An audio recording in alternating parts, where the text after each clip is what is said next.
I'm on location at Mitchell Wool Company in Dryden, Michigan, which has 88 sheep that they take care of on a daily basis.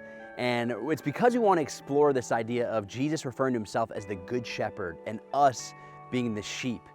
And it's in this series we've been in called Red Letters, which is all about the words of Jesus and the importance of those things. And so today, we want to take a look at some of the deeper meaning behind what it looks like for sheep to be dependent upon their shepherds. And so we want to sit down with Luke and ask him some questions. All right, I'm here with Luke from Mitchell Wool Company. And Luke, can you tell us what you do here? I'm one of the owners, and I am in charge of farm operations for the farm caring for the sheep.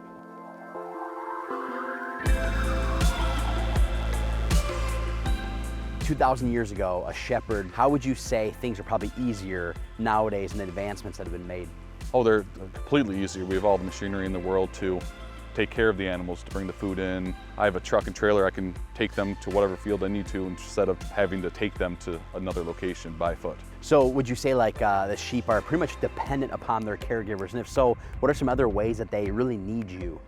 Oh, they're 100% dependent on the caregivers. If I wasn't here, there's no pond or lake here, so they couldn't live here because there's no water for them. Yes. There's plenty of food, but they want to be able to get their water. They want to be able to get their veterinary care or to be shorn to get the wool off them so they don't overheat. Every day they come running when they see me because they know that I'm here to take care of them.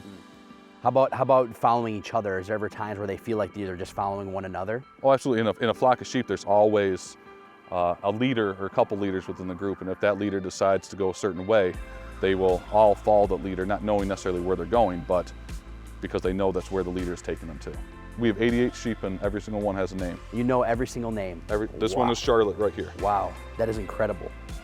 Well, thank you so much, Luke, for letting us be you. here, man. Appreciate and I'm really appreciative of the fact that you gave us this beautiful picture of what it looks like to be a shepherd here today. Jesus spoke to his listeners and gave a very strong comparison in John chapter 10. And this is what he had to say. I tell you the truth. Anyone who sneaks over the wall of a sheepfold rather than going through the gate must surely be a thief and a robber. But the one who enters through the gate is the shepherd of the sheep. The gatekeeper opens the gate for him, and the sheep recognize his voice and come to him.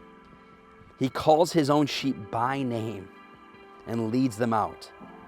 After he has gathered his own flock, he walks ahead of them, and they follow him because they know his voice. They won't follow a stranger. They will run away from him because they don't know his voice. Then he says this, I am the good shepherd. The good shepherd sacrifices his life for the sheep. A hired hand will run when he sees a wolf coming. He'll abandon the sheep because they don't belong to him, and he isn't their shepherd. And so the wolf attacks him and scatters the flock. Then it says that the hired hand runs away because he's working only for the money and doesn't really care about the sheep.